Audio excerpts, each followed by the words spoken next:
And Dylan, Becky's iPhone is Becky Jakes from Manchester Board of Selectmen. It's JACQUES.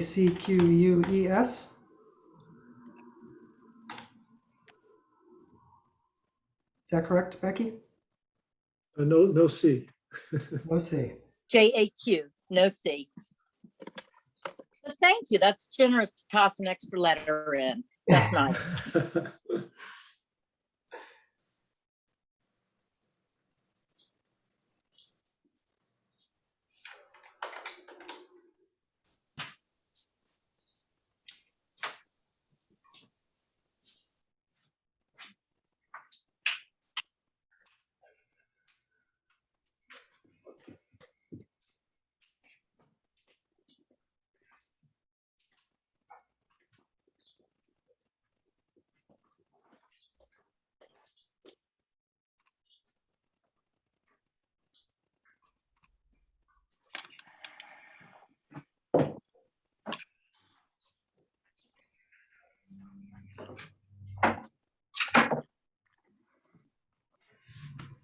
Hello to everybody who's just joining. We're going to give it another minute to see who else joins us.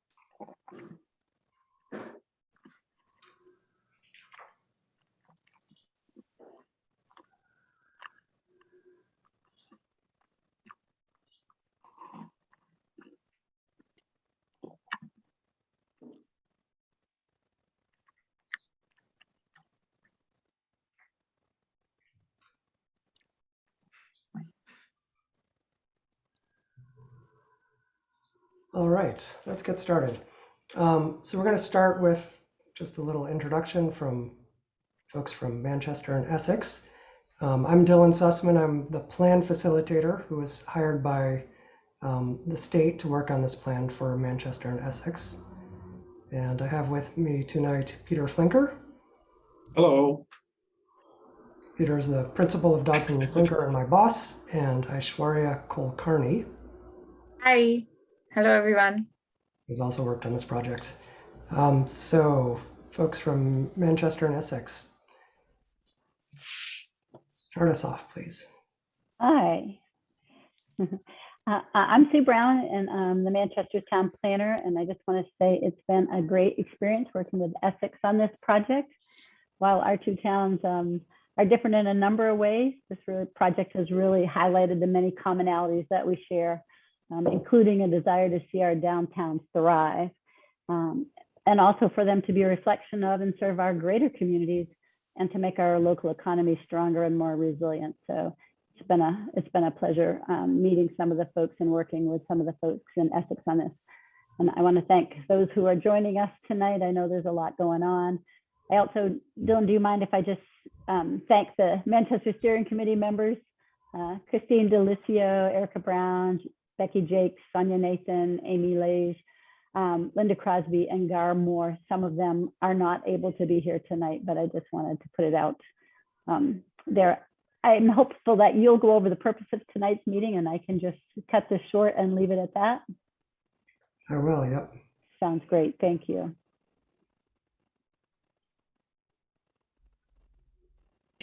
And I'm Dana Menon, the new town planner for Essex, and I just wanted to echo some of Sue's thoughts as well. This has been so far a really great process working between the two towns, and we've had some really great participants involved.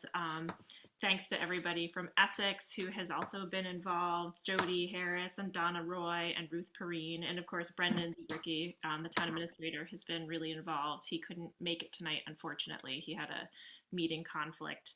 And then all the other constituents who have also been part of this process. The Greater Cape Ann Chamber has been fabulous as well. And we're looking forward to the next steps. And I would really encourage everybody who has been a great voice through this whole process to continue to be involved in this tonight and going forward. Thanks. Thank you, Dana and Sue. All right, so I'm going to share my screen.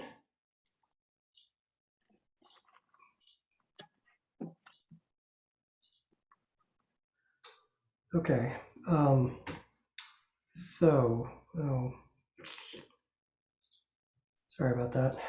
I'd like to be able to see the rest of you when I'm sharing my screen, but Zoom doesn't want me to, unfortunately. Okay, so here we are. It's not August 29th, it's September 29th, 2021. Aishwarya, can you let people in as they come in, please? Yes. Thank you. Great. So the agenda tonight is we have 5 minutes for the welcome, which we've done. We're gonna have a presentation, which is, it's pretty big because it goes through the whole project, including recommendations and case studies. So we're hoping that it's engaging for you. If you start to find yourself glazing over, feel free to interrupt and ask us questions.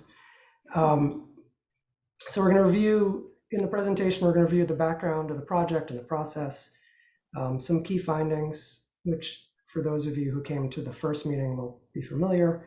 And then we're going to spend the bulk of the time talking about the recommendations that are coming out of the project.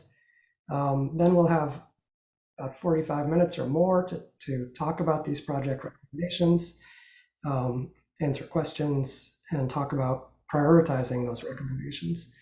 And then we're going to have a poll using Zoom, a simple question that basically asks you, which project recommendations do you support and which ones do you think are best?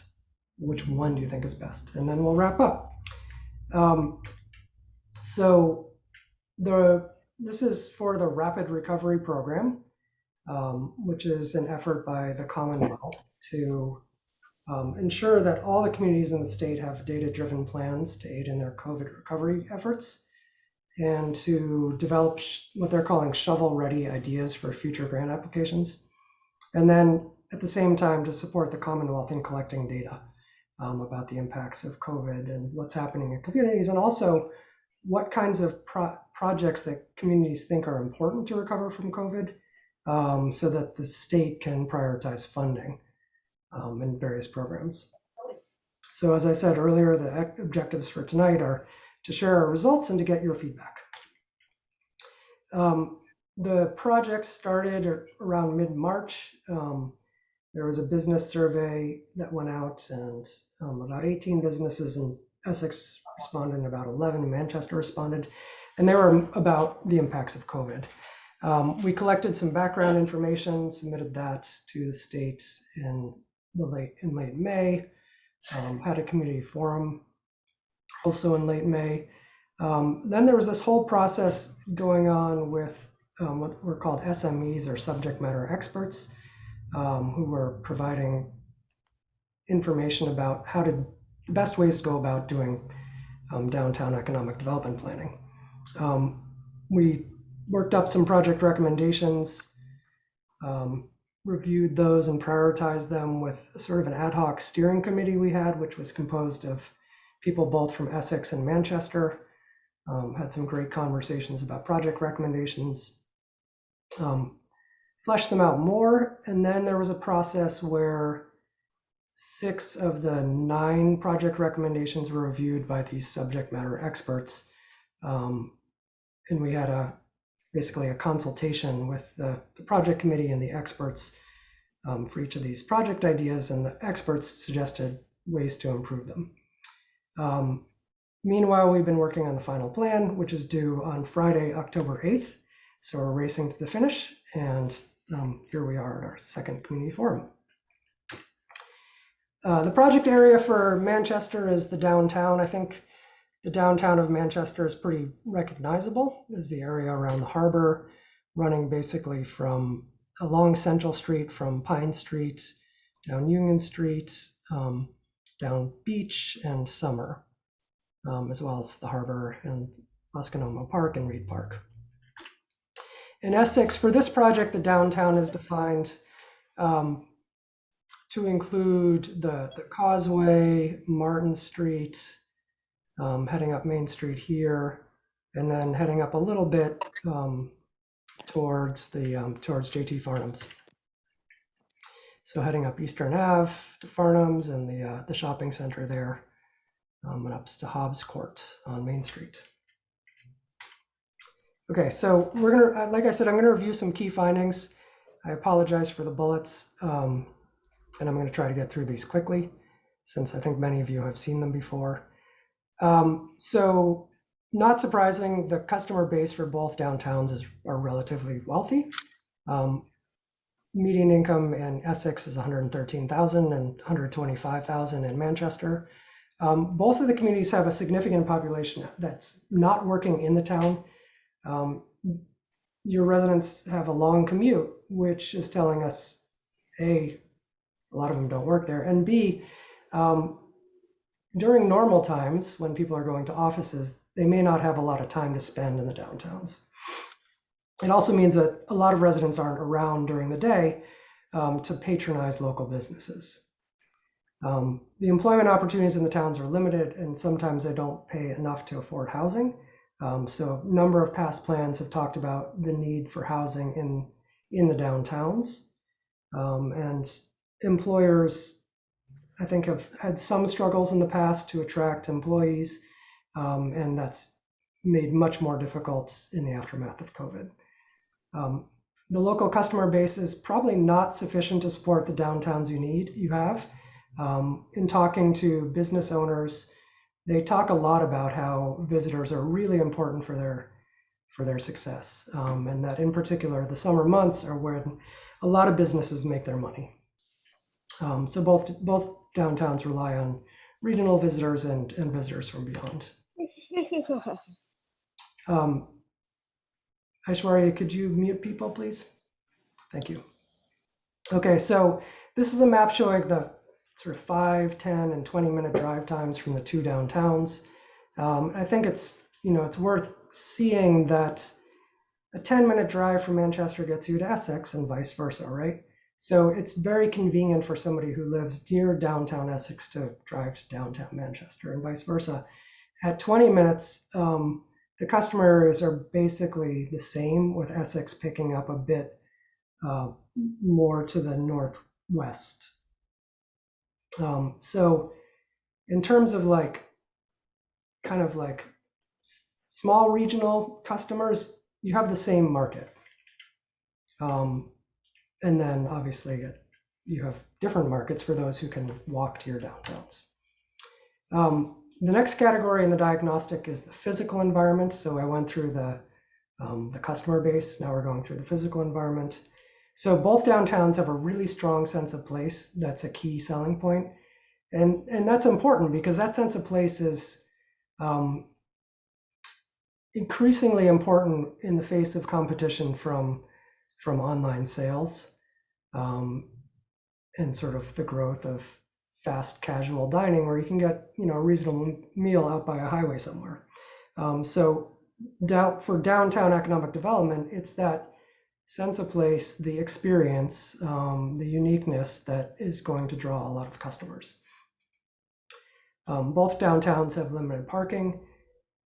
Both downtowns would benefit from streetscape improvements. So the streetscapes in both places are functional. In Manchester, along Beach Street and Summer Street, they're pretty good. The streetscape's pretty good. But in both places, there are opportunities for sidewalk improvements, pedestrian lighting, wayfinding, street furniture, public art, pocket parks, etc. However, both towns are historic and they have limited right-of-way. So there's limited room for those streetscape improvements. So whatever goes into the streetscape has to be, just right. And there's going to have to be some thinking to decide what that just right thing is. The historic buildings in both downtowns are key to their sense of place, as are the natural settings. So the harbor in Manchester and the Great Marsh in Essex, really compelling. especially to someone like me who's from out of town. And so there's a big opportunity to build on what makes each of these downtowns unique. In terms of the business environment, so that's the mix of business, whether there are nodes in the downtown, which your downtowns basically are too small to have nodes. Essex has limited local serving goods and services, things that residents use on a daily or weekly basis, like a pharmacy or a grocery store. And that was brought up a lot in meetings. There are some clusters of businesses, restaurants, and then sort of antique home goods and crafts cluster. So looking at the kinds of businesses that are existing is a way to get a sense of what kind of future businesses might be attracted. And so you can either build on those clusters or kind of complement the clusters.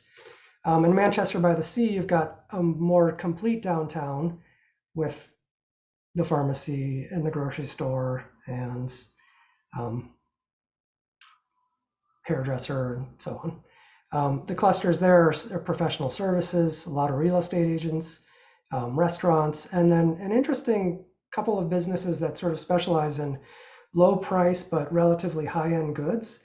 So consignment shops, or there's an off-price merchandise shop. The COVID impacts of businesses in both communities are pretty significant, at the same time as they show that the downtowns have some resilience to them.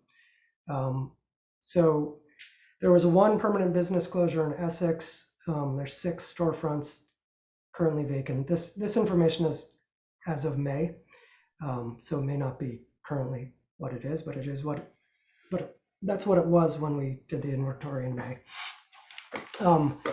Information from the survey showed that 67% of the businesses who responded generated less revenue in 2020 than they did in 2019. And 50% of the businesses said they had a revenue decline of 25% or more. And some of those revenue declines were quite significant. In Manchester by the Sea, there was one permanent business closure, one business relocated to Essex, and 2 storefronts were vacant in May. 81% of the businesses who responded said they generated less revenue, and 45% of businesses saw revenue decline by 25% or more. There were other COVID impacts on, like difficulties getting employees or retaining employees, closures, increased operating expenses, and so on. So the COVID impacts are severe, and I think it's fair to say that for many businesses, it's going to take years to recover from them. Then administrative capacity, the key findings, you have engaged town staff and volunteers. They showed up to the meetings we held for this and really participated and had a lot of great things to say. Very smart. Very much appreciate the people who participated in this process. There appear to be effective organizations. The 2 communities have complementary skills. So I think that's something to build on and continue the collaboration. At the same time, there isn't extra staff capacity or volunteer capacity, I would say, in either community. I get the sense that people are already working to their max, and so responding to COVID and continuing downtown economic development is going to be a challenge. The other key aspect of the administrative capacity is the regulatory environment. So in Manchester, we heard that that's not really a major barrier. In fact, a number of businesses we spoke to talked about how welcoming Manchester was to new businesses.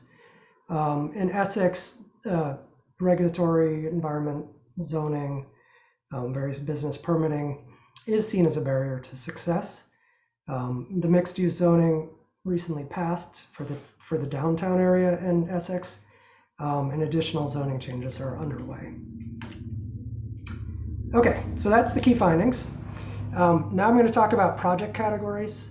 So the Rapid Recovery Program has 6 categories of projects: the public realm, the private realm, revenue and sales, administrative capacity, tenant mix in cultural and arts. Our project recommendations fall under the public realm, revenue and sales, admin capacity, and tenant mix, and basically incorporate cultural and arts into many of those. So culture and arts were seen as very important to both communities and important to promote and cultivate. But we didn't have any recommendations that were specifically and solely about culture and arts. So I'm going to walk through these categories one at a time in terms of the groups of project recommendations. So the first one is the public realm. And I would say we probably have the most project recommendations in this category. And I think it was highly valued by the committee members who participated. Seemed like there are some important things here. Okay, so the first project recommendation is wayfinding.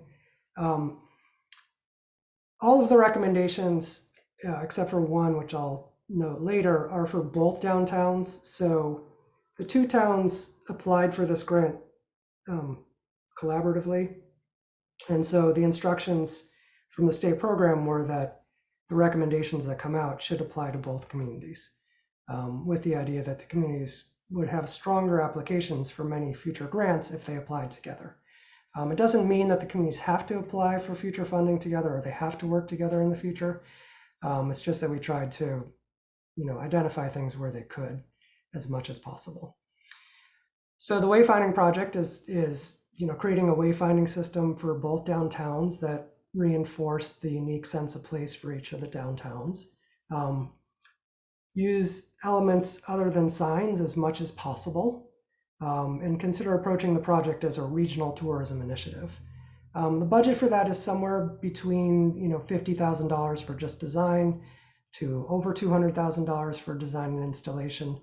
There are a number of communities in Massachusetts who have done this cheaper than that for the, maybe in the $80,000 to $120,000 range. The subject matter expert who provided the consultation on this thought that this is not a project to try to save money on. They thought that a really comprehensive wayfinding system that's really well designed and implemented will have a lot more benefit than something that's less robust. The time frame is less than 5 years. I'm not going to walk through all the partners and all the funding sources for each of these slides. I think it's enough to just show that there is funding, and I'll call out a few key partners and funding sources. On all of these, I haven't specified kind of all the players who've been involved in the project. I just say town and key groups. So that includes, the town staff, the Essex Merchant Group, the Essex Economic Development Committee, the Manchester Downtown Improvement Committee, historic commissions and societies, and obviously very important, the businesses themselves and also the downtown residents. So for this project, key partners are Historic District Commission, MassDOT, especially in Essex where signs would be located on a state highway that's under MassDOT jurisdiction, and local artists. So some of the risks here are difficulties reaching consensus on the design, obtaining funding, signage clutter, and MassDOT approval. And KPI is performance indicators. I think I'm going to skip those for tonight in the interest of time. So just some initial observations. With each of these projects, we're not able to design the project. We can't design a wayfinding system for you within the budget we have. The goal is just to kind of tee up the project for future implementation. But some observations, it seems like it would make sense to mark the gateways of Essex. And when I say that, I don't mean a literal gateway. I mean just communicating that you've reached the downtown through some means, whether that's changes in the streetscape, could be signage, it could be banners, it could be something. Just something so that people know they've arrived in the downtown when they're on car, and when they're on foot, they know when they've reached the end of the downtown and it's time to turn around. It's probably important to provide really good signage for any public parking in the area. So there's public parking in the area behind the town hall here, and then very limited public parking by the boat launch over here. And then some key decision points. So when you come out of the public parking, when you reach the intersection of Martin and Main Street, when you're walking down the causeway, how do you know to keep going? When you're heading down the causeway, how do you know that there are more businesses further on if you've never been to Essex before? And likewise, further on down Main Street here, and at the intersection of Southern, Eastern, and Main Street. In Manchester by the Sea, similar, it's important to really clearly indicate where the parking is. Like Essex, there's parking hidden behind Town Hall, and the parking over here, which is semi-public, and it's unclear whether it's public or not. And also up in the northern part of the study area, there's also parking that's unclear whether it's public or not. So making that clear through signage and making clear how to get to the parking where it is, and then what you do when you leave the parking, where the downtown is, encouraging people to keep going when they reach points where there might be gaps in businesses, as there is along Bridge Street, and so on. So just a simple example of a case study. So this is Wayfinding for Scituate. So you can see they have a kiosk design, and then some parking signs and directional signs for key destinations like library, senior center, town hall. So there's a consistency of colors. There's a logo that was developed for the wayfinding efforts that can carry through into other town efforts, and consistent colors and design. But as I said before, wayfinding is not necessarily just about signs. There are other ways to communicate to people that they're in a downtown, and how to get around. Second recommendation is outdoor lighting. So lighting along streets and in public spaces. Budget here is $50,000 to $200,000, a medium budget, short-term project, take a couple of years to implement. Key partners, all those main ones I said before, plus again the Historic District Commission, historic societies, MassDOT, local artists, some funding sources. With this one, there are sort of different ways you could approach the project, and so there's a sort of planning and launching phase that maybe you could get a Commonwealth Places seed grant for. If you want to do a full lighting plan, including installation, maybe you're looking for a Commonwealth Places grant, combined possibly with Mass Downtowns Initiative technical assistance. MassWorks has paid for street lighting before. Often that requires some sort of, to be competitive, often those grants require some sort of private development that is depending on public improvements. Shared streets and space grants, and so on. So a key aspect of this project is focusing on pedestrian lighting, using the lighting as a branding and wayfinding element. So light poles themselves signal that you're in a downtown, right? So they're one way of serving that gateway function. When the light poles change, you're in downtown. They can also have hanging baskets, planters on them. They can have banners on them. So outdoor lighting, I think, was seen as a pretty key element for implementation. And then another part of lighting is promoting dark sky principles. So excess lighting can have negative impacts on human health. It makes it difficult to sleep. it can impact wildlife, and then, too much lighting can spill over into residential areas and have an impact there. So having dark sky principles be incorporated into the town's outdoor lighting, but then also promoted town-wide, I think makes sense for this project. So in Essex, it seems like basically the entire western portion of the study area would benefit from pedestrian lighting,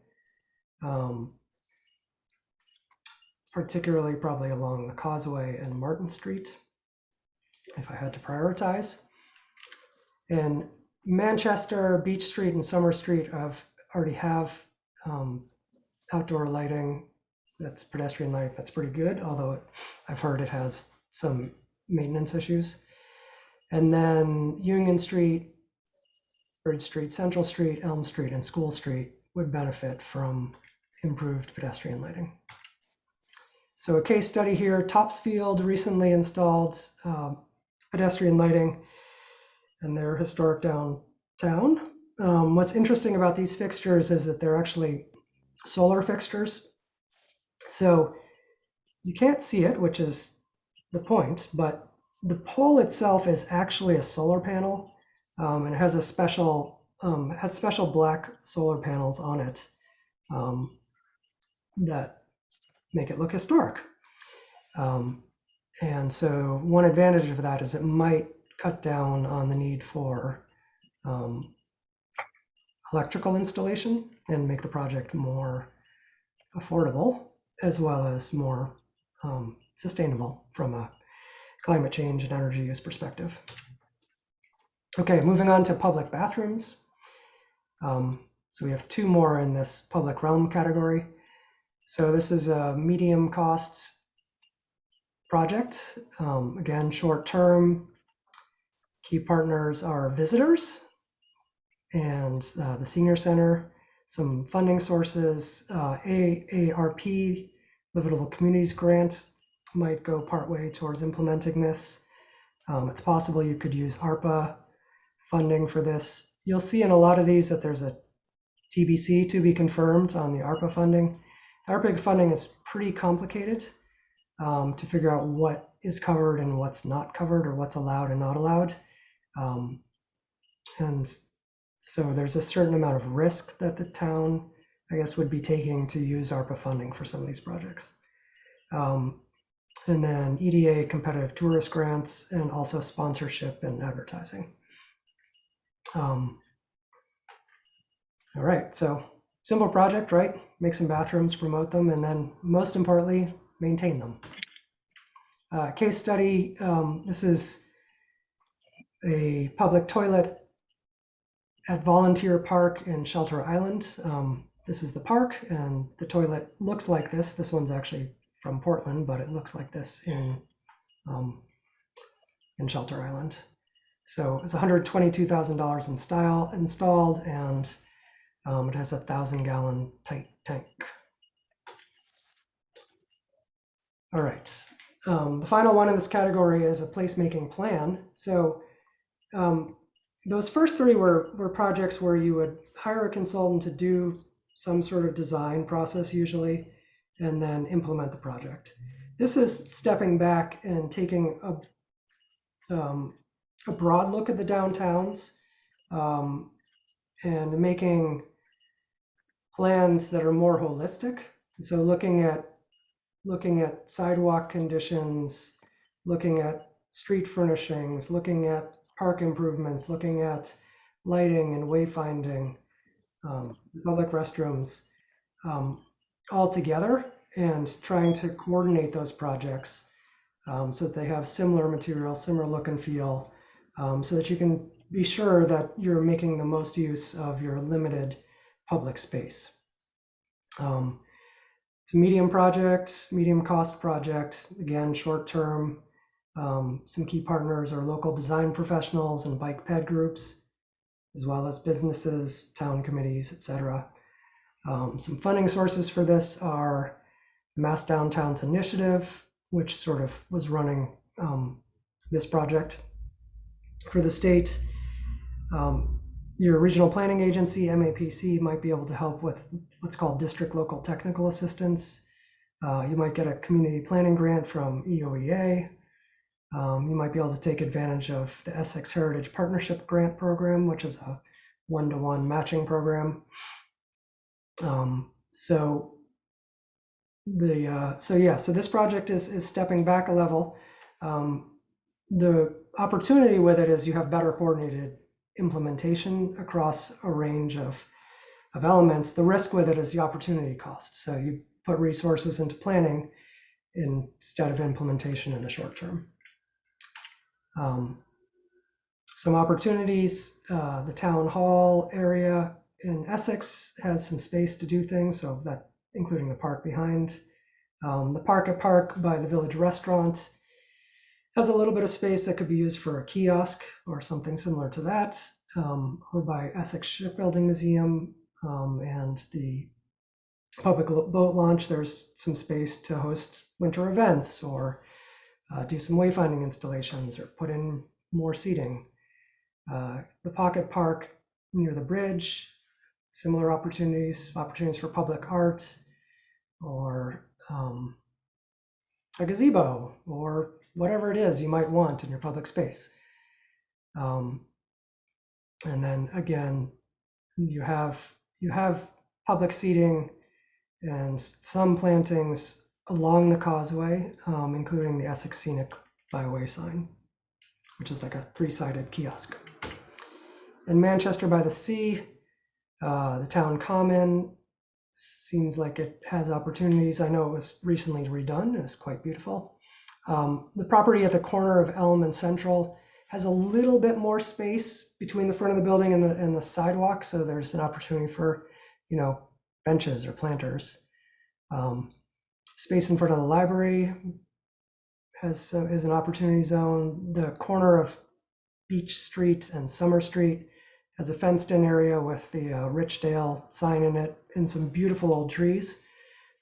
Great spot for a pocket park, right on a prime commercial street. Obviously, it's only possible if the property owner is interested. And then the 2 parks, Reed Park and Masconomo Park, seem like, again, opportunities for winter events and so on. Peter is going to talk about this case study and the next one. Am I? Hello, everybody. Hello again. This kind of comprehensive look at downtown placemaking is done by a lot of communities. And you can see by, I think, your own experience, if you deal with just one of these things by itself, often you don't get that much bang for your buck. So really the comprehensive plan is designed to look at it and figure out, how can we integrate these different things to really make an experience for visitors that's sort of more than just one thing, because that's the key to making people stay in the downtown longer and also to making them come back. So this study in Turner's Falls was really designed to look at what, previous to this was a pretty straight, pretty simple and kind of boring downtown, even though it had nice sidewalks and planters, there wasn't much to do. So we looked at all the different things that we could think of might fit in. And they're sort of illustrated here, from streetscape enhancements to pocket parks and so on. And then one of the things we did is then showed people case studies, showed people, in this case, some visuals of what these different places could be like, and then asked them what they thought the priorities were. And if you go to the next one, Dylan, this has actually been implemented. This was done 10 years ago. The plan was done 9 years ago, maybe. And they've since then, I think as the basis of this, they installed a new plaza. This sort of creates a gathering place in this long, narrow sort of Main Street strip. It's sort of a place where suddenly you stop and you say, oh, I've arrived someplace. And then they've continued to look at additional streetscape improvements, which they're looking at sort of incrementally by this sort of tactical approach of marking off the pavement to test out different ideas for changing street corners and so on. What's the next one? In Oak Bluffs, they've did a really beautiful downtown streetscape plan a couple of years ago with a lot of sort of developed plans for each area within the downtown, a lot of visualization to help people understand what the options were, and then started to think about implementing it, and then COVID.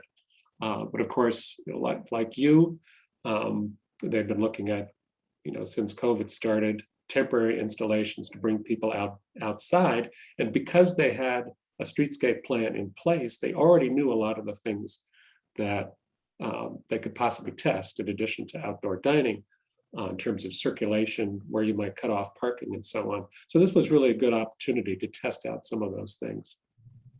And the next one, I think, shows some of their wayfinding, which was developed as part of the streetscape plan. And on the left is the sort of draft sort of studies, and on the right is what they actually installed, which was almost exactly what the consultants had planned as part of the initial project. Thanks, Peter.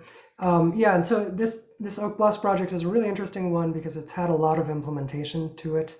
So the town appropriated funding recently for streetscape improvements. They also got $1 million grant from the state for one portion of the project to implement that from the Seaport Economic, I can't remember what it's called, SEE, Seaport Economic Collaborative or Consultant or Consortium or something like that.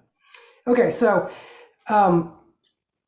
putting those different ideas together, we did a couple sketches very quick to just show how the elements can fit together. So this is existing conditions entering downtown Manchester, and then showing if you add the decorative street lighting, pedestrian lighting to the streets, if you add banners to some of the existing Cobra head fixtures, add hanging baskets to the planters, you start to get a sense of a little bit of that you're entering a downtown, that you've arrived. Looking at improvements near the Manchester Town Hall. So this is the existing conditions. And then similar improvements there. So replacing the chain link fence with something more attractive and substantial. Installing some planters, putting in a curb bump out at the crosswalk. Changing the crosswalk material so that they're consistent with the materials of crosswalks on Beach Street. Adding the decorative lighting, adding improved parking, wayfinding. There's a sign here currently, but it's a little bit hidden. And the two signs on either side of the street are not consistent. So those are some views of improvements in Manchester. If go back to the previous one there, Dylan. This one? No, the existing conditions on the next slide. Yes.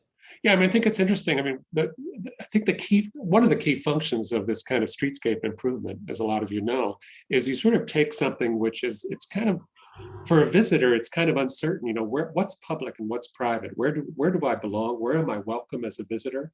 I assume I could walk on the sidewalk, but I'm so close to this person's house, am I supposed to be here? And if you go to the next one, what all these streetscape improvements do collectively, the benches that are clearly public, the continuous lighting, the plantings, and so on, all of this signals to the visitor that this is literally the public realm. It's a place where you are welcome. We want you to be here. It's very clear where you should walk and where you shouldn't walk. And you can, through the design of this, you can also lead people away from places, maybe the private places where you don't want them to go, and lead them toward places where you do want them to go, like your local shops and restaurants.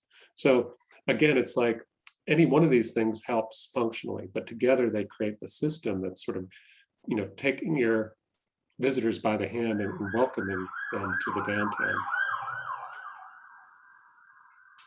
Thanks, Peter. Okay, so similar improvements in Essex. So existing conditions along the causeway at Woodman's and CK Pearl. Adding decorative lighting, adding a couple more benches in front of the buildings at Woodman's and some more planters there. Doing a tree planting and some other plants in the front of the parking lot for CK Pearl, improving the crosswalk, maybe with some sort of funky colored design, expanding the outdoor seating for CK Pearl, and planting a small tree and some plants on the edge of their current parking lot. So those are some, and adding a banner for Essex. So those are some ideas for. And, you know, a subtle point here is one of the key things about this, the outdoor dining design, is to make it something that sort of contributes to the life along the street, right? I mean, we've all been to places where the outdoor dining is kind of hidden behind fences or planters, and it's sort of clearly they're trying to separate it from the street. But what I think is the funnest place to visit, the interesting places where you want to walk around or where you can see what's going on. You know, the cafes are separated from the public sidewalk, but you can look into them and sort of enjoy what's going on, even if you're not spending money there. And again, it's all part of, you know, bringing people back to a place again and again, making it a place where you want to go down of an evening and just hang out, and then maybe you'll spend some money. Okay, this is entering the causeway from Martin Street area. So, oops. And then some improvements. So adding some plantings in the front of the Rodin Antiques building, putting in a bench in their front lawn if they're willing. So these are private realm improvements, right? So obviously they require cooperation or enthusiasm from a property owner. Adding a tree and changing their sign from a sort of highway style sign to a more pedestrian oriented blade sign.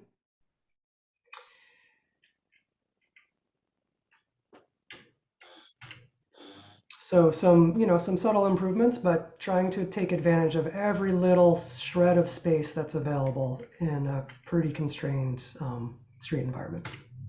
Yeah, it also illustrates, you know, in both communities, you really can't separate the public and the private. I mean, you want to separate them functionally, but visually, it's all part of one sort of what could be and is a wonderful container, again, for visitors.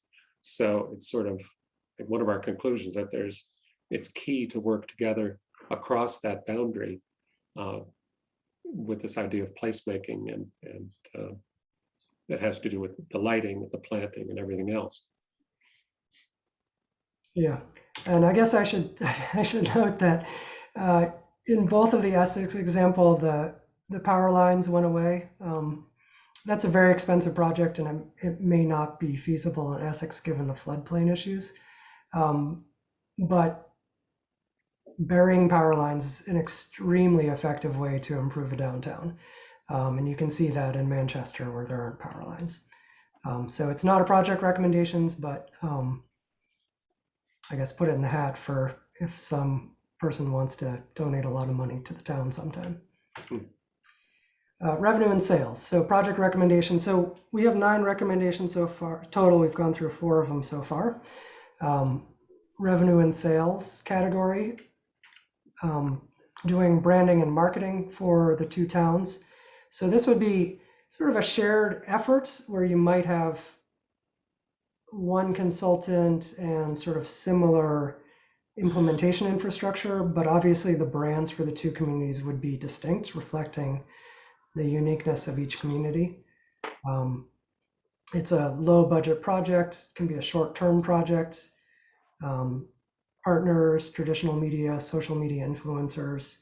You might be able to get funding from Mass Downtowns Initiative or Mass Office of Travel and Tourism grant. So some examples. These are examples of social media from Martha's Vineyard. So they're actually the social media accounts for various businesses, but they're doing a really great job of promoting Martha's Vineyard and its sense of place, right? They're using great photos. They're using sort of cultural touch points, and the social media accounts for these businesses become key to the sort of visitors' understanding of Martha's Vineyard. So I was on Martha's Vineyard this summer and looking for information about a bike path and looking for a place where I could eat near the bike path. And actually this Point B real estate agent's website kept coming up in searches over and over again. And I actually visited this number 4 on their list, No Man's Restaurant. So this realtor basically has become a one-person shop for tourism promotion on Martha's Vineyard. And so the idea here is to coordinate the social media accounts for the various businesses, not telling them exactly what they need to say, but making sure that they're hitting on similar themes and reinforcing the overall brand for the downtowns. Peter? So, yeah, I mean, wayfinding itself obviously is a branding exercise, sort of, or the best wayfinding is where you sort of work with that sense of place while you're giving people a sense of direction and celebrating the local resources. So this example from Wakefield is interesting, where they sort of built everything off of the historic image of the old bandstand, and that became part of the signage, but also the colors were picked up, pulled into the different materials, the physical materials, and also the written materials. And they developed a style guide that adopted all of these as sort of the standard messaging template for everything in town. So it's really sort of integrated across the board. The next example, I think, shows another one by Favorman Design in Wells, Maine, where a pretty simple idea. Let's pick up, just this image of the buoys and, adopt a few simple colors based on, the sea and the color of the buoys and the boats, and run that through everything. So it's, again, part of the signage. It's on the bus stops, it's on the beach passes, and it can even be integrated in the, the street furnishings, like the bike racks. So, a really interesting and clever way to pull everything together and sort of, even with a place that has a strong sense of place already, you're sort of highlighting that, providing a little seasoning to bring it out, to use a cooking metaphor, I guess. Okay, the next project is off-season events and placemaking. So we heard that events have been effective in both downtowns for drawing customers, and they're also something that the residents want more of. That's what we heard. They're an opportunity for people to get out and see each other and have a sense of community and have something to do. So this is a low budget project, short-term project. Key partners, community organizations, schools, arts organizations, local makers, the people who can do stuff, can make stuff, and a placemaking consultant. Some funding sources that are unique to this: crowdfunding through Patronicity, NEFA Arts Grants, Art Place America, National Association of Realtors Placemaking Grants. The action here is to develop a winter festival. So this is a proposed idea, to develop a winter festival that takes place after the holidays over multiple weekends. So sort of in the dead zone in January through March, when winter is at its most bleak and we all hunker in our houses. So try to get people out at that time. And the way to do that is to create warming spaces with activities. So for example, you could do that at Reed Park or at the restaurant for the parking lot for the village restaurant. And then encourage people to stroll around the downtown, get the involvement of all the businesses so that they're creating welcoming activities in their businesses, and then provide a trolley between the two downtowns and potentially area sledding hills if the weather permits, and other attractions. So the goal here is to make it a big event where you're bringing people between the two downtowns and to other area attractions, and basically setting up the event so that it can take place and be repeated over a couple of different weekends. And then the materials that go into this can be used in subsequent years. So, Peter, you want to explain these examples? Well, there's a very interesting one in Fall River, called Winter Bridge that they've been doing for a couple of years. And basically they took an empty lot on the edge of the downtown and converted it with pretty simple materials, using local, students from the high school and local artists. But what's really important is there are activities there every weekend for 6 weeks in the wintertime. And, obviously starting with fire pits that you can warm yourself, but also it's a combination of just a place where you can go and hang out and make things to do yourself. But then they also have activities that are programmed throughout it. So it's sort of a combination of festival programming with just placemaking. And then similar in Edmonton, outdoor dining activities, just very simple with tables and chairs and wood burning fireplaces, and then places to sit. So again, signaling to everyone that you are welcome here, come and have fun. This is a public space. What's the next one? Oh, and in faraway Wayzata, Minnesota, they have a beautiful lakefront park in the summer. And so they created this winter activation scheme to bring people there in the winter. They have holiday lights, of course, but it's really organized to light up this whole downtown and bring people there and make it comfortable to walk around at night. So it's not just for decoration, it's for functionality. And then within those spaces, they have lots of different things for people to do, from an ice wall where you can carve your own graffiti on there. There's an activity box where you can find toys to play with your dog and games to play and all things. And then a big public curling court, which has materials and instructions that if you've never curled, I guess you can learn how to play. So again, working with sort of the local themes and activities to activate the space. Okay, tenant mix. So in this category, we have cultivating desirable businesses. It's a medium cost project, short term, maybe 3 years for the initial efforts. And the idea here is to try to attract the types of businesses that people want in the downtown. So as I said earlier, we heard that in Essex in particular, there's a strong desire for local goods and services. There's also a need for job creating businesses, high quality jobs that will enable people to live in these communities without a long commute. So steps to do that are creating a market study. That's for Manchester by the Sea. Essex already has one.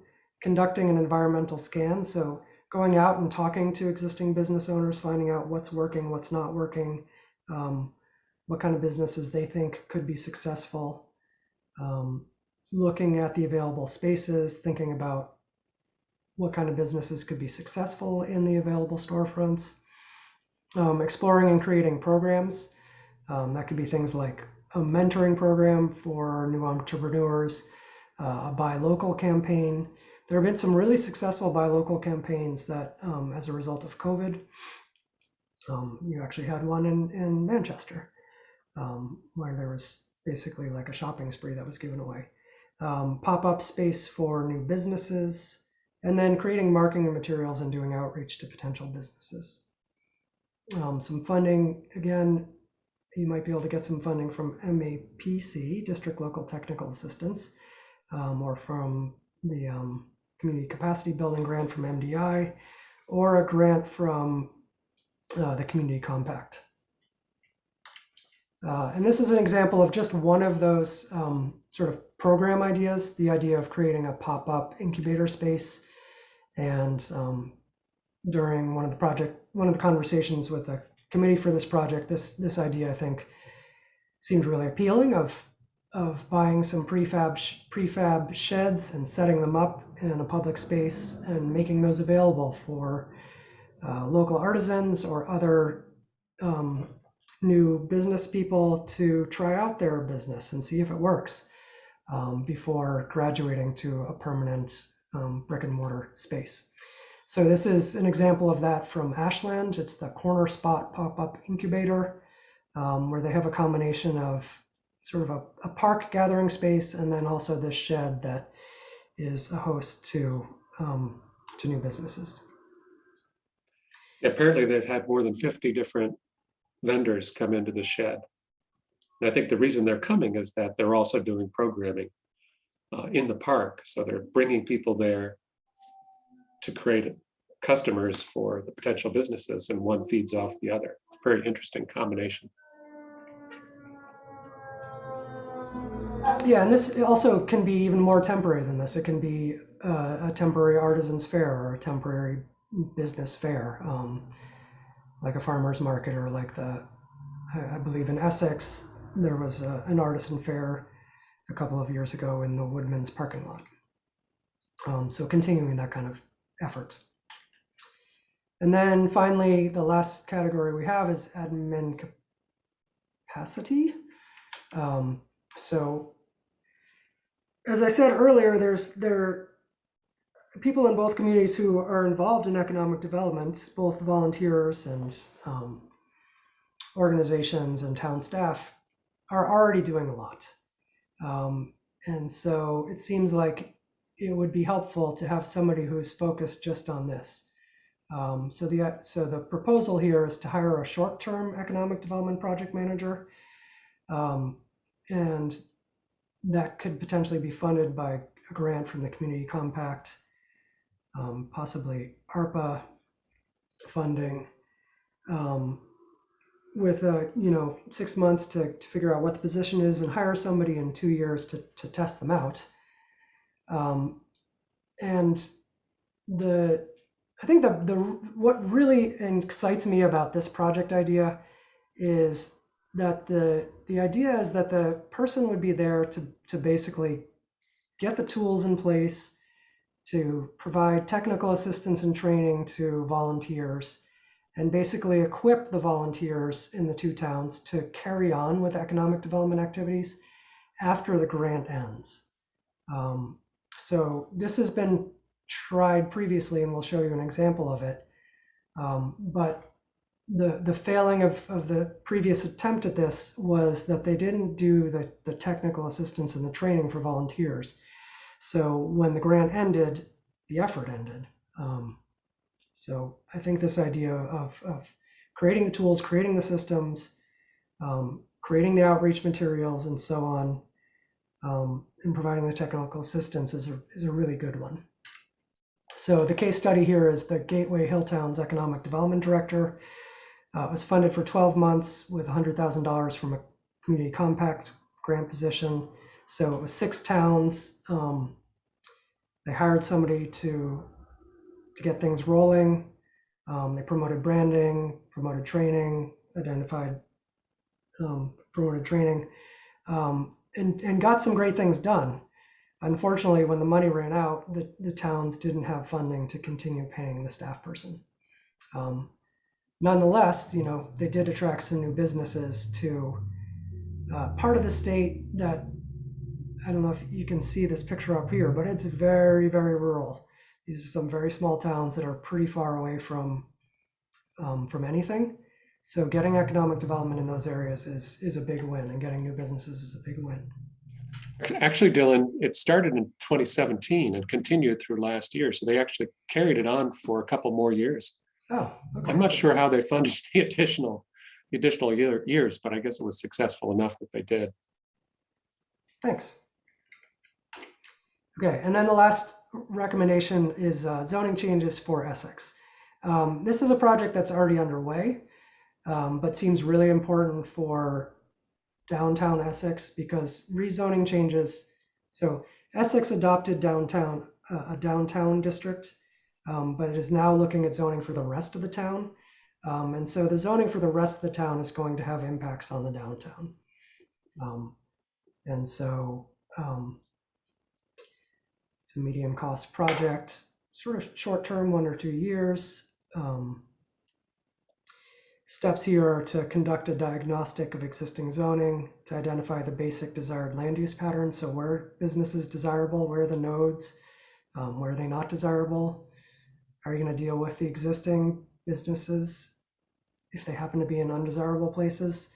How to deal with land use conflicts and performance standards. So things like outdoor lighting and dark skies and parking lot design and building and site design, how sites will interact with the public realm to make places more pedestrian friendly, then drafting the zoning and map changes and adopting the zoning. And we don't have a case study for that one. There just are so many examples of zoning changes in Massachusetts, we couldn't pick one. So that's the presentation. And now it's time for some conversation. Anybody still there? Great, we still have some people here. So. And more people coming in. Somebody just joined us. Donna. All right, so the first set of questions, I guess I'll share my screen again. First set of questions is related to on the current slide, is related to these projects. So, you know, I'm wondering if you all have any questions about these. Let's start with the placemaking projects. So wayfinding, lighting, public restrooms, and the placemaking plan. Does anybody have any questions, or does anybody who is involved in the committee work for this want to add anything that we missed on these projects? I have a quick question, Dylan, on the sequencing, which is, in your experience, is there a best practice in terms of having a plan first, in terms of the placemaking plan, and then following up on things like lighting or wayfinding? Is there a typical sequence? Well, so I think that's one of the key questions for the towns. And it's actually a key question for all of these recommendations, right? And I think we can get into that later, but which one is the most important one to do first so that you can queue up the rest? In terms of the public realm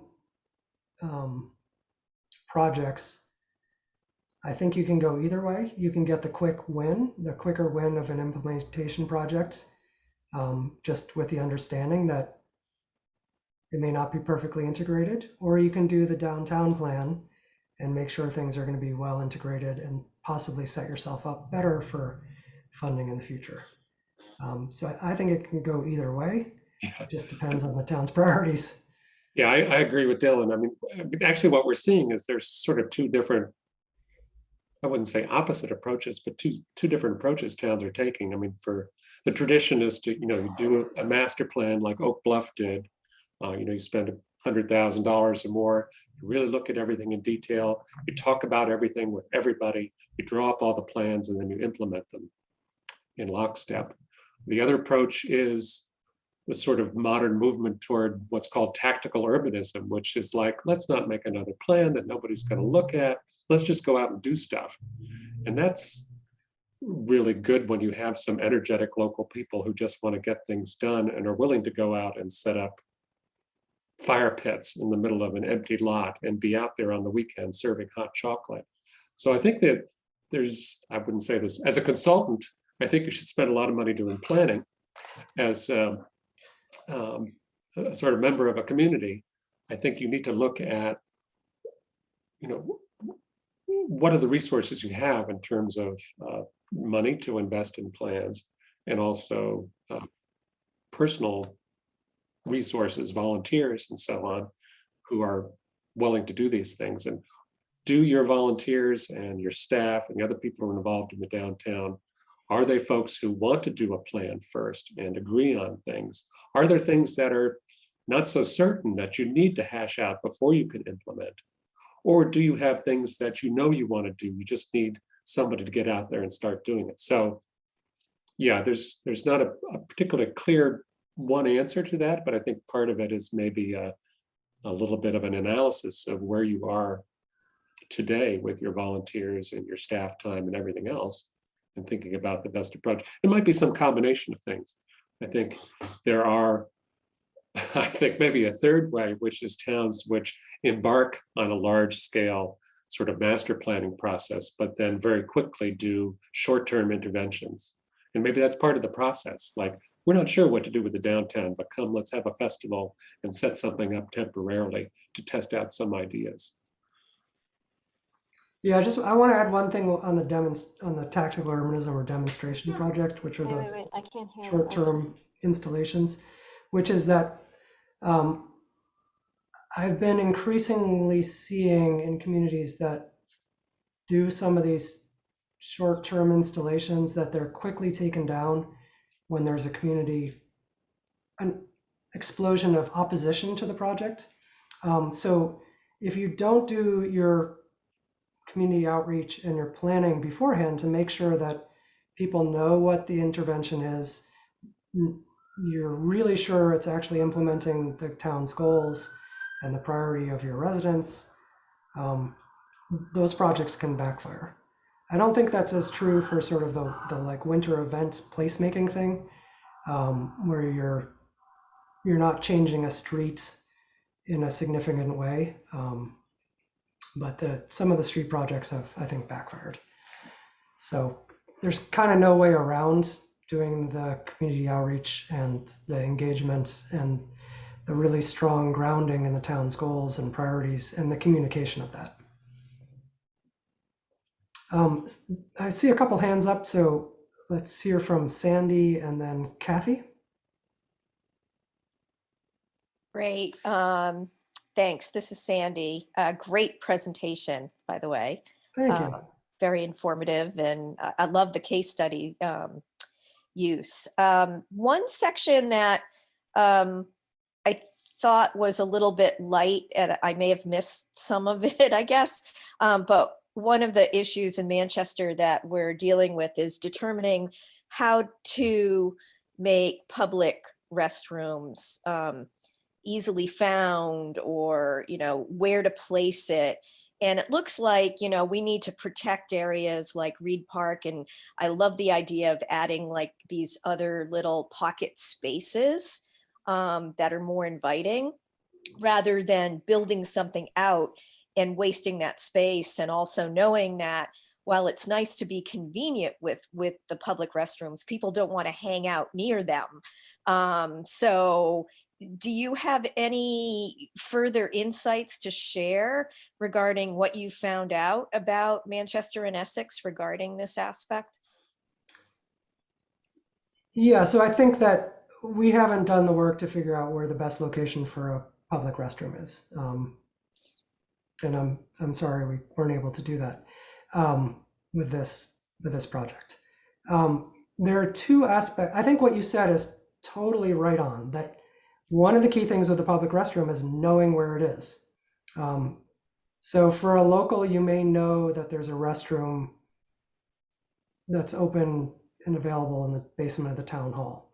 But if you're a visitor, you probably don't know that. So knowing where it is, having hours for that public restroom that make it available for the public when they're there is really important. And then citing it, it's going to be a matter of what's the most central location that's available that's not better put towards some other use. So that's about all I can offer on that one. Yeah, I mean, we sort of went quickly past that example of the Portland Loo that they put into Shelter Island, but I think, they're, with the influx of summer visitors, they bring in spotta pots for the beaches and I think for some of the parks.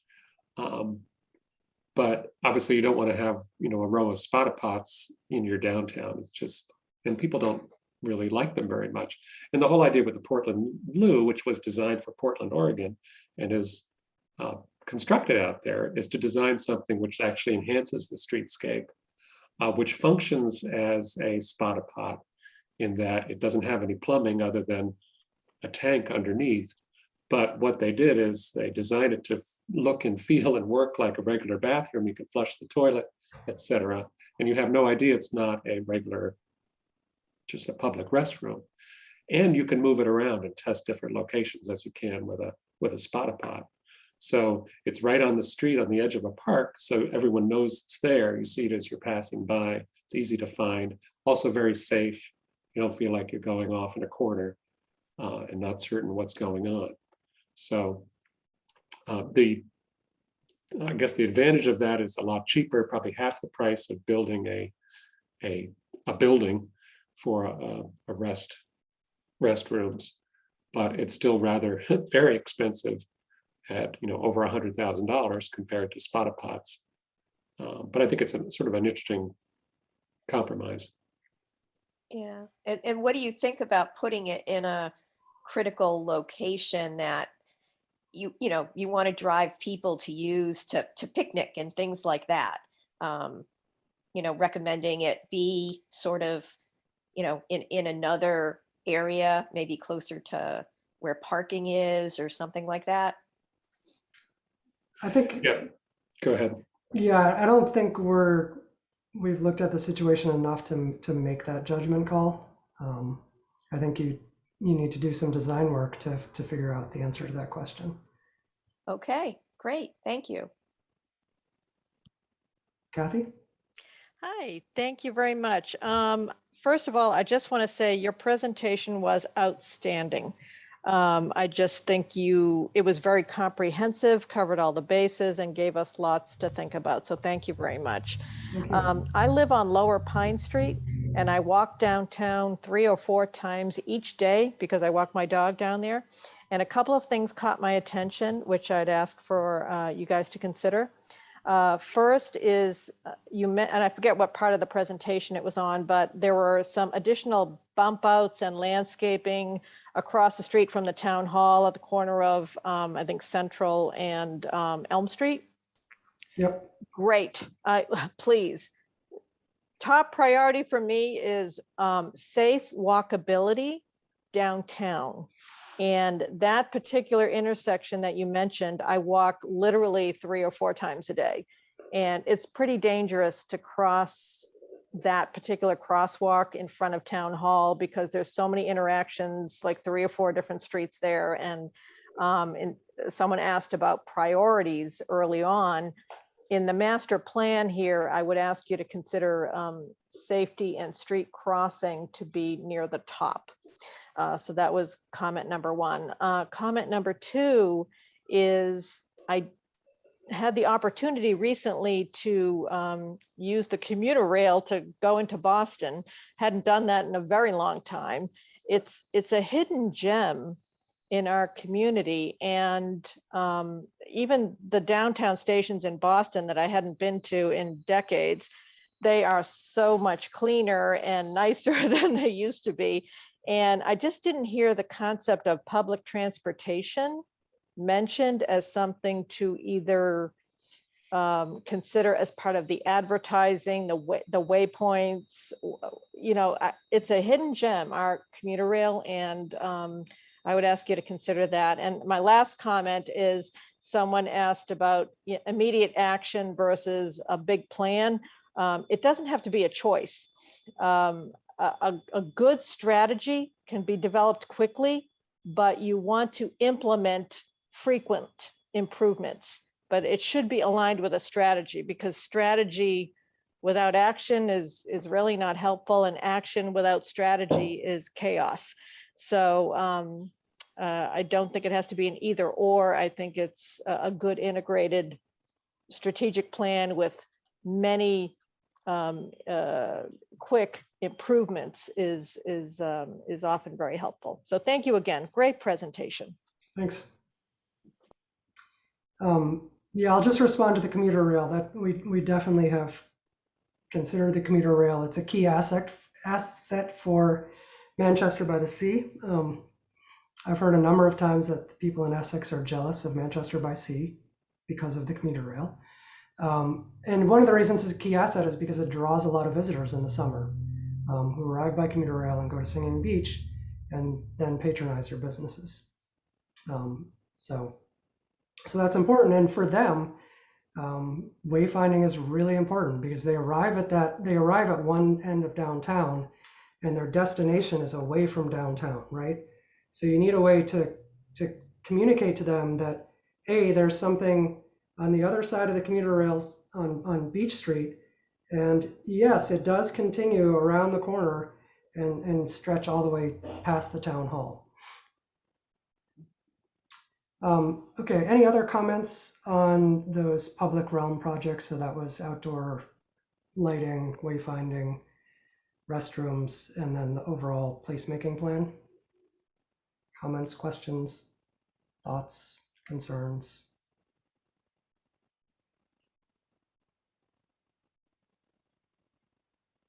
I don't see any hands. All right. Let's move on. I'm going to share my screen again so we can all be reminded of the other projects.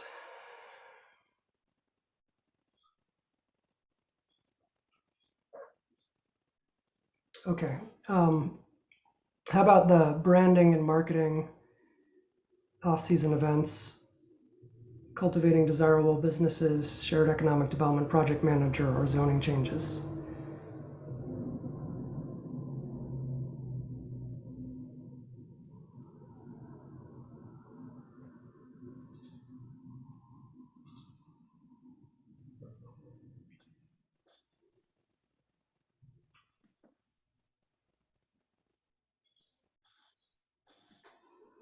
Do you like any of those ideas? How could they be improved?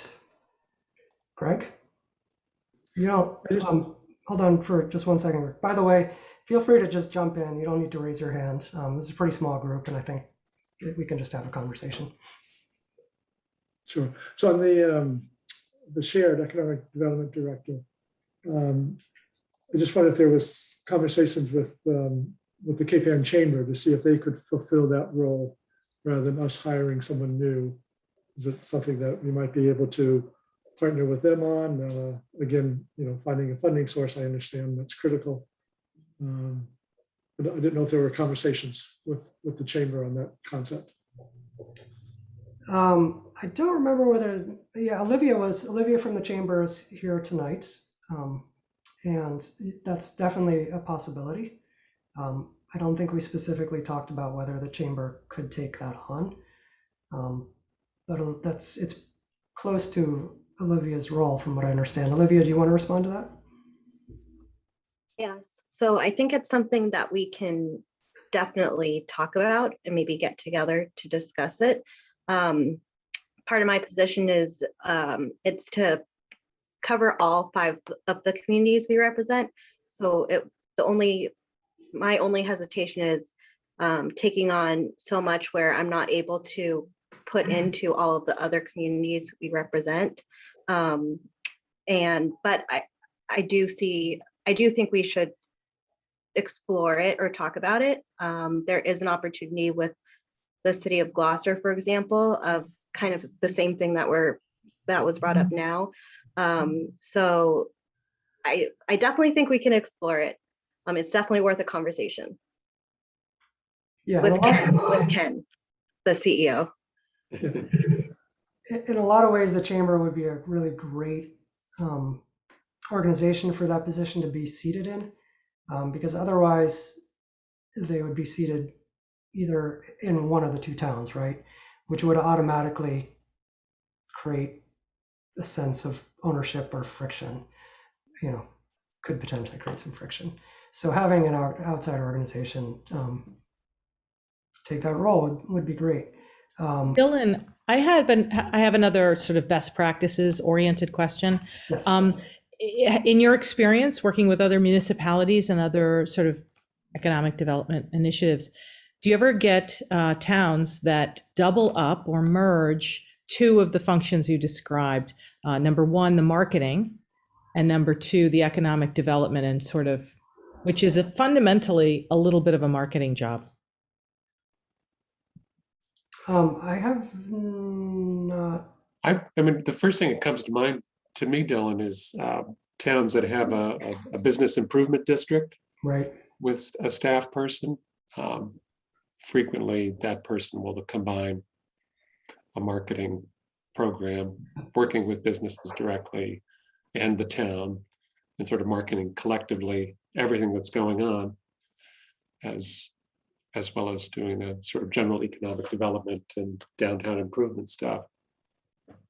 I do think that there were a number of skills or things that we were looking for an economic development person to do that isn't quite in the wheelhouse of the chamber as well. So I think I think there's a component that's definitely about marketing and events, et cetera, but I think there's some very structural and different type of economic development that we wanted to focus on as well. So. Yeah, I mean, if you look at the towns that are successful, like some of those case studies, it's somebody in the downtown every day, just working on stuff on a very granular level that makes this work. I don't think it needs to be a particularly high paid person, but it needs to be somebody with a lot of energy and ideas. Just really quick, I can say that today I was in Essex, just walking into businesses. So that is something that I am doing as part of this position. So if there's any way to do more of that or have a specific focus, that's something that the chamber can do. Yeah, I think that the key step with that project recommendation, the key first step for implementing it is to really focus in on specifically what each town wants and where there's overlap, and see if you can come up with a position that is possible to do within a reasonable amount of time. You mentioned the business improvement district, but you didn't mention that as a potential funding source for some of these issues and even hiring someone. Did you purposely shy away from that, or? We floated district management in a bid in the initial meetings, and it didn't get an enthusiastic traction. response. Yeah, okay. So, yes, it's a great idea if there's local buy-in, and it depends on the property owners buying in.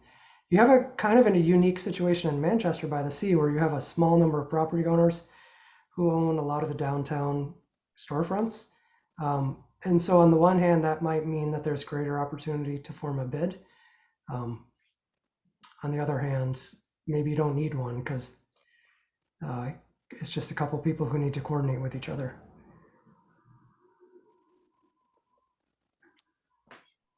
Dylan, Yes. You mentioned working on getting your development coordinator soon. When you say that, what's your idea of soon? Soon. Or quickly? Quickly. So Yes. the first step there is to figure out. So like I said, figure out what the needs are, what the job responsibilities are, what the job description is. Then you got to get the funding. Funding is probably not soon. Funding is probably, depends on how you fund it. If you can justify funding it through ARPA, I'm not even going to try. ARPA is basically local fiscal recovery funds. If you can justify that, you could be funding that very soon. It's a little bit of a stretch, probably. I think you'd have to say that town staff are overburdened or were overburdened with the response to COVID. And therefore you need additional staff to take this on. And that it meets other goals like, making better neighborhoods for public health through the kinds of things we've been talking about. Anyway, so maybe ARPA funding. Otherwise, you're probably talking about like 6 months to a year to align the grant funding. And then, hiring somebody, maybe it's 3 to 6 months.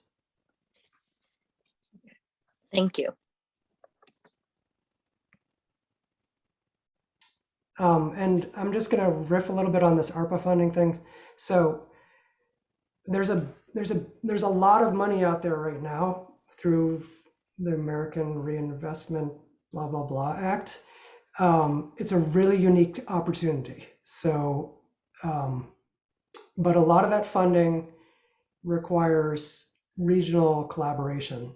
I was just going to ask that, Dylan, actually, because I know that came up in a lot of our sessions. And I'm wondering if that's a good lens to look at some of these wide choices, because I know you want us to edit. Are there certain funding sources that you've tied to some of these ideas, some of these potential projects, that either because of their timing or because of their nature are really reward coordination and increase the chances if Manchester and Essex actually, partner up to go for some of these grants? So one of the sort of collaboration opportunities are the tourism grants. And so anything that's tourism related, which is a lot of this is, but specifically wayfinding, possibly outdoor lighting, events, the sort of winter events. So any of those make sense to definitely communicate between the towns and potentially push them out to see whether there's interest across Cape Ann as a whole.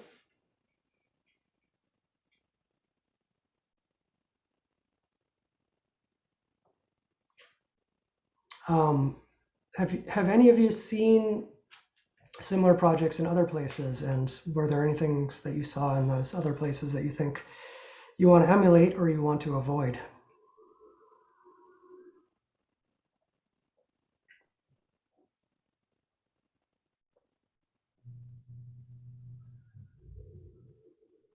Well, before I came to Cape Ann, I was out in the Berkshires in Lenox, and no one knew the individual names of the towns. It was just the Berkshires, and so that was effective. That was an effective marketing effort. Is to you market the Berkshires. You don't need to market the individual towns. When people came to the Berkshires, they visited all the different towns, and I think that's similar for Cape Ann. We don't need to market individual towns so much as we market the region. And I think that can be very effective. And it certainly was, and continues to be out in the western part of the state. Yeah. Same with Cape Cod. You don't really identify with individual towns on Cape Cod. It's Cape Cod. So again, I think that is instructive for us here. Yep. Yeah, and then really developing the niche that each one of those communities fills, so that people know that they're going to go to Manchester for X, Y, and Z, and they're going to go to Essex for Right. A, B, and C. Right. Yeah.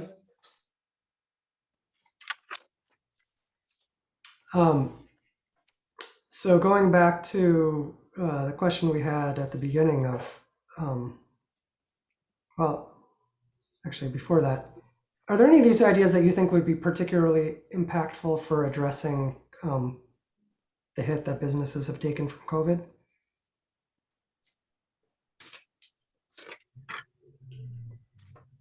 I like when you hit upon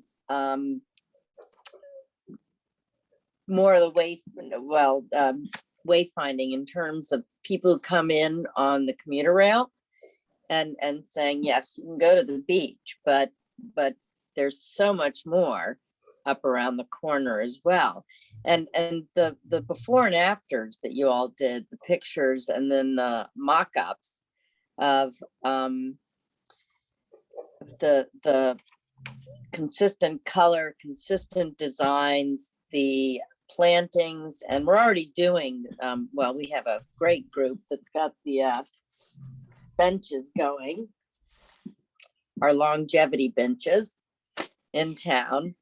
But it just made such a difference, the small enhancements to make it cohesive.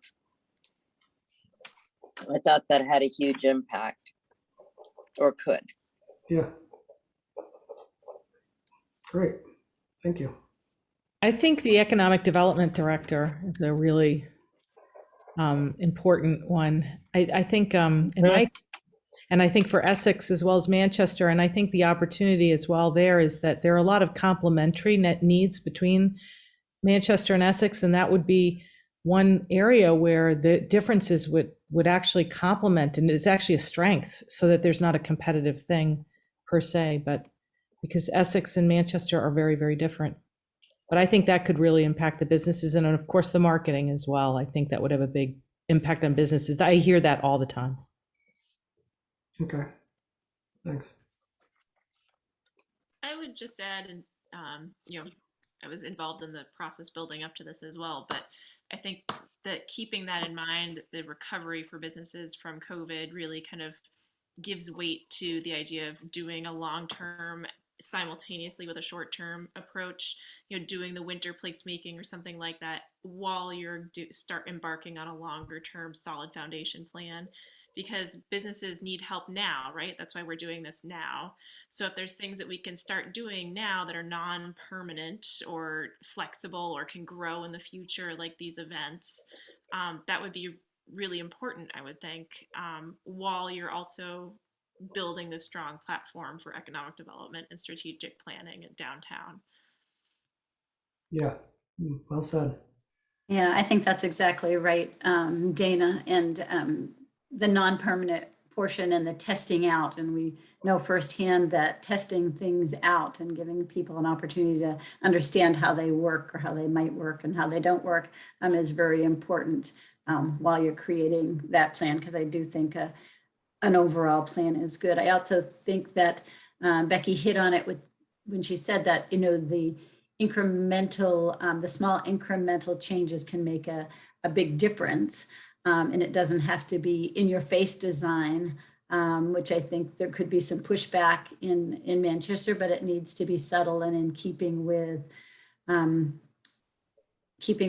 what we know, what we love. So I think those are great ideas. And I do think that although we didn't touch on arts and culture, that is one of the touchstones for the placemaking and for the wayfinding, and frankly, for the winter events. So I love the idea of some things that are long-term, including an economic development position and a plan, but the short-term for the winter events and things like that. I think if we can marry those ideas, then we're coming out with something now and get a good framework for the future.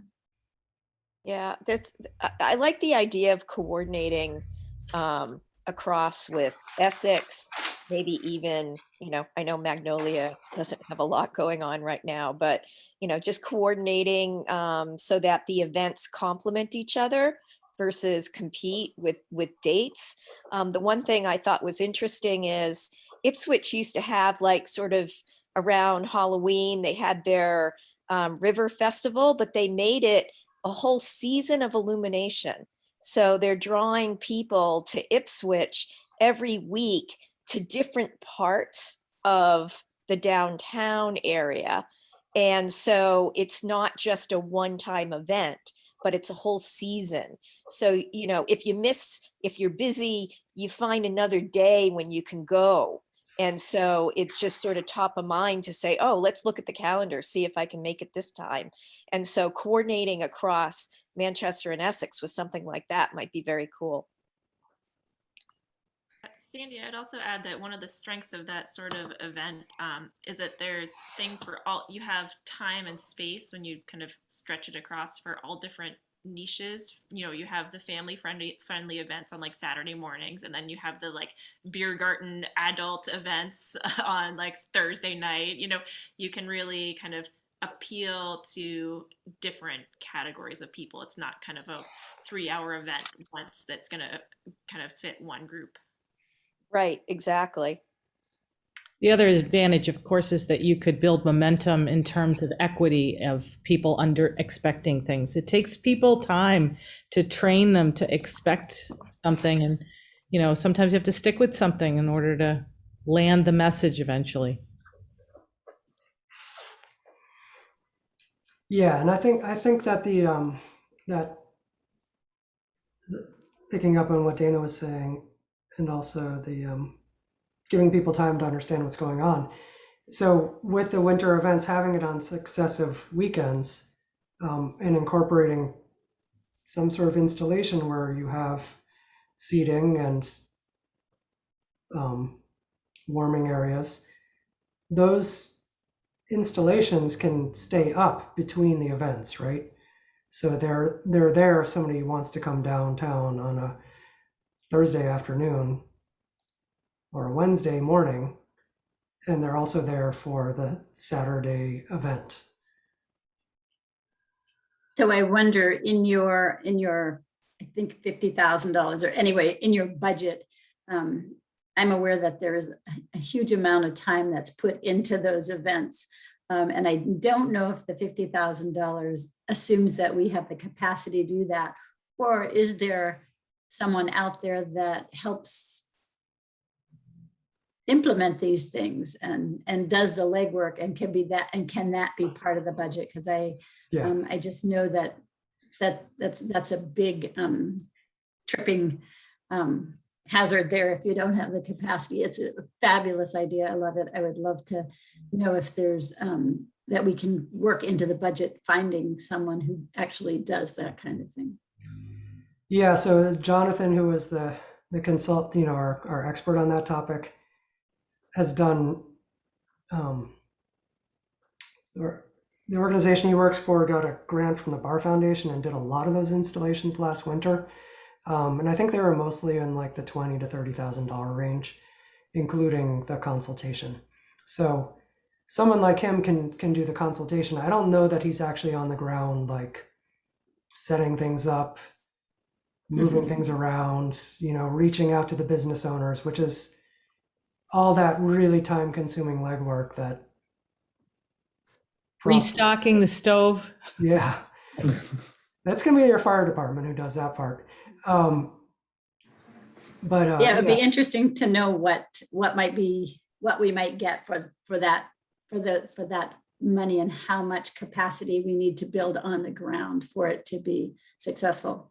Yeah, I mean, we've got some great volunteers, but yeah. Okay. Dylan, I might mention something. In the center of downtown, Manchester has two very strong resources that it might draw on for a number of these events. One is the library, and the other one is the museum. Right. And I don't know if you visited either of those, but both of them have children's programs that run right through the winter and could be expanded in some way to encompass a broader geography. And on top of that, the museum has an art show in the middle of winter that could be used as leverage to broaden to the greater community. So both of those are concepts that are kind of running, but they're in a much smaller footprint right now. One thing that I've learned is that in every meeting I have with people from these two communities, I'm going to learn something new, great that's already happening. You guys you're really doing wonderful things. So I hope you are proud of what you're doing. And it's just, opportunities to do more. Hi, everyone. I bet you didn't think you were going to hear my voice tonight. Just got in, so I missed the presentation, which I am hearing was wonderful, and I'm so happy. But as far as the ARPA goes, I kind of want to go back to funding. I love all the ideas that have been recently thrown out and where this is taking us. But it is going to be funding that is going to make any and or all of these ideas possible. And ARPA funding, in order to get it, here's the deal. It has to have some tie back to COVID. You have, in order to get these funds, you need to show the reason why, and you have to be able to tie it to an implication that came down from COVID, which I think we very easily can do because the towns were very much impacted in alike ways and in different ways. I also think that one of the things that you're going to be able to do when you were talking about getting a person for business to act on behalf of both towns. That is something that ARPA did talk about when we were in funding meetings. And they will either pay to add on to hours for current town employees or make funding available for new people to come forward if it is tied to these programs. And the more, it gives us more leverage if we are working as a group. They want to see communities tied together because the ultimate reasoning is that they want to see that towns keep each other afloat. They like the idea of towns becoming neighborhoods. Again, maybe that feeds back to the idea of the Berkshires or Cape Cod, how you think of them, but they are asking for that kind of partnership. And I think that we have that in the projects that we're looking at and for other projects that could happen. Donna, I'm glad that you got clarity from all those ARPA, those funding meetings that we've been trying to get to. I think you must have gotten one that I didn't, because that sounded like you have pretty good clarity. So thank you for that. No, you know what happened? That's all I've got. That was my takeaway. All I want to know is where the money is going to come from for these fantastic ideas. And that's why I pulled that out of there.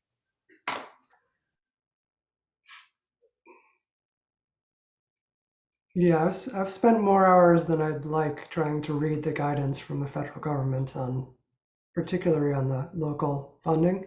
And my read on it is that they actually want to fund these kinds of projects. They provide examples of similar things, but they require you to justify it. Absolutely. And because they're coming down in the way of federal dollars, it is going to require a lot of bookkeeping, so to speak, note taking, filing, reporting. And that again will help when we say that we want to look for somebody for a position between the two communities, because that's what it's going to take. The chamber, absolutely. They're great. Thank you, Olivia. And Ken does a lot in the way of what they can bring to us, but they're not going to be able to if we do get funding through ARPA or in other places. They're not going to be able to give you a personnel to follow through with what is going to be required probably to meet the standard. So I think that's even more important that we're looking for somebody for that position, even though we know it's not a forever position. It would get us through, and they're talking funding through this ARPA program for up to 2027. So, I mean, there is some possibility and some vision of length here. Great. Any final comments? I guess I just have one. So for this position, I guess if there's elements of this position that the chamber could do, I think it would be worth it to discuss that and bring it to Ken, whether it's in just, a bulleted list of, things that the chamber has the bandwidth to do. And maybe that leaves more room for this part-time economic development position. But I just wanted to put that out there. Maybe it's a possibility. Great. Anybody else?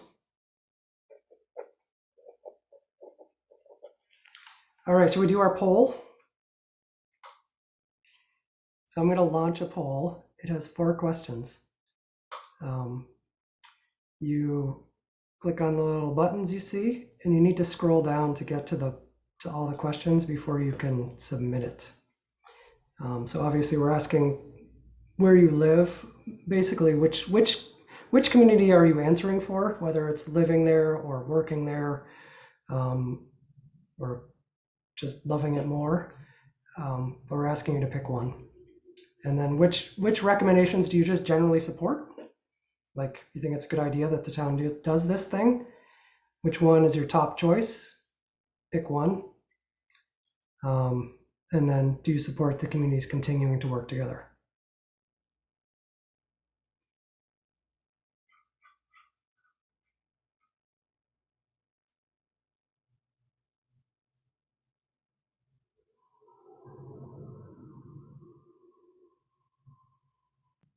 That was really hard, Dylan.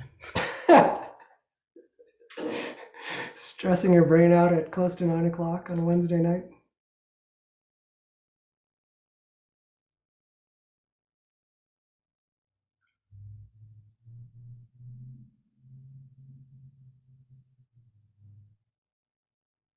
And people are still responding.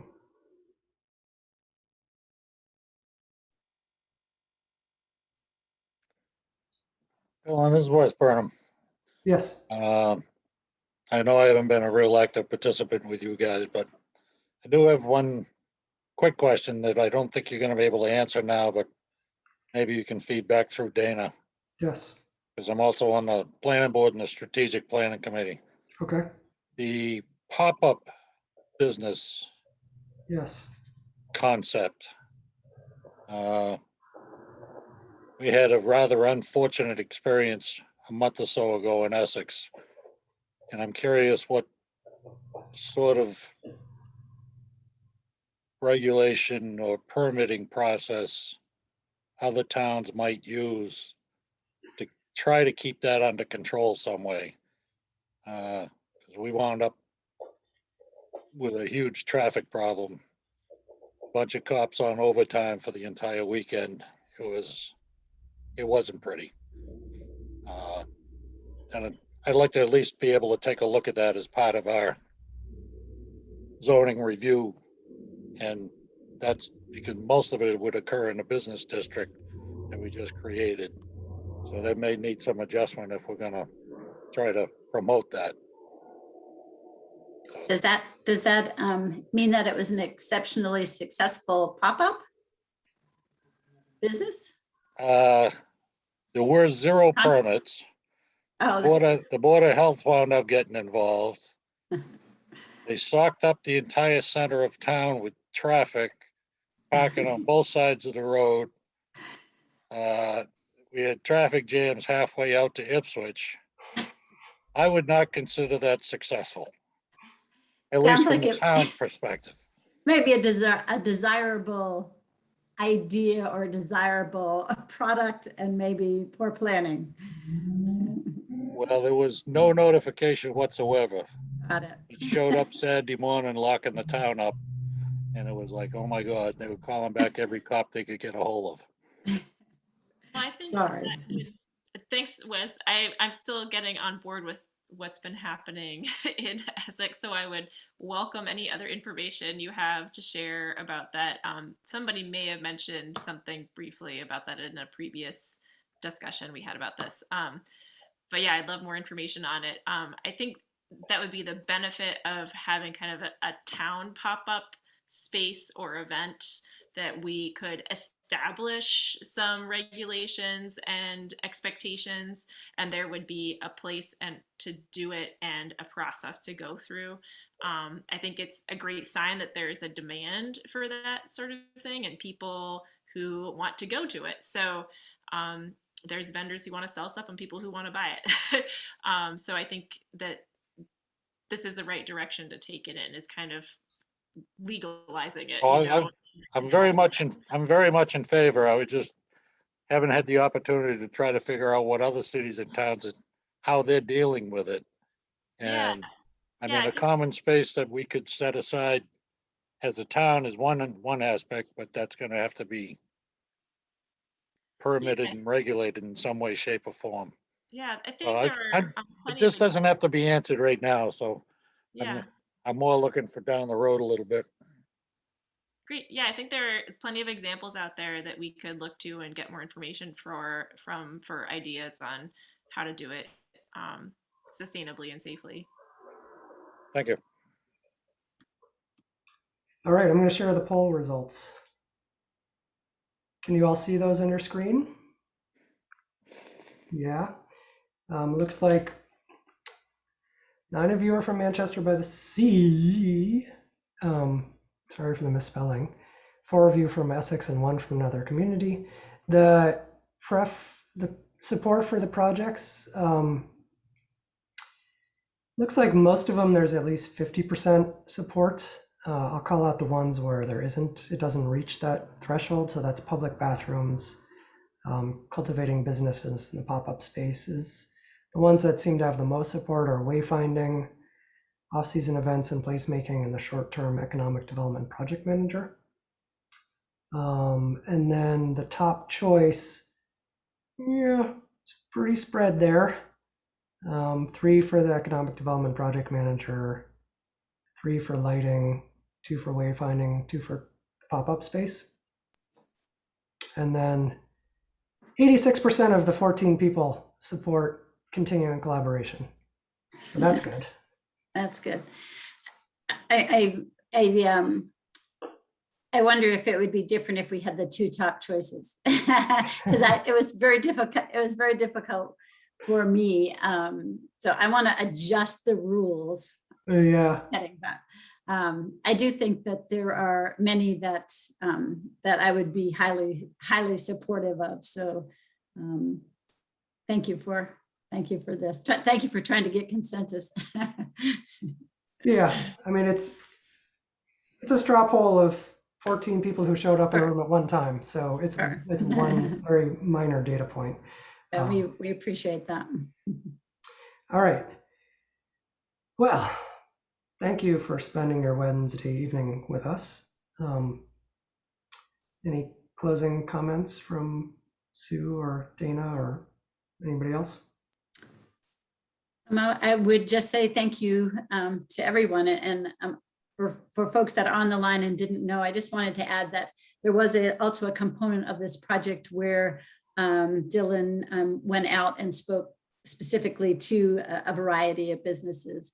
So there was that interchange as well, but and there have been businesses that have been part of the discussion going on. So I just want to thank everyone for hanging in there, and particularly our steering committee members who really spent a good amount of time thinking about these things. And Dylan, Peter, and your staff, thank you for pulling this all together. I'm looking forward to the outcome. Great, thanks. Thank you very much. Thank you. And Dana just shared her email with whoever wants it. Yeah, if everybody, because I'm kind of new and I don't even know if my email is on the town website. So if you want to reach me with any other comments or thoughts, or share it with somebody who didn't make it to the meeting tonight that has other comments and thoughts, send me whatever you got and I can forward it on to Dodson and Flinker, Dylan, for integrating into the kind of recommendations and the next steps. And yeah, thanks everybody. Thanks for your hard work, Dylan, on this, and thanks everybody for coming and participating. Thank you, guys. Thank you. All right. Dylan, I have a quick question. Sure. Will all the slides be available? Yep. Super. Yeah, I'll send them to Dana and Sue and the recording as well. Excellent. Great. Thank you so much. We'll get that up on the town webpage. Thank you. Good night. Good night. Good, everybody. Thanks, everybody. Thank you. Thank you, everybody. Thanks.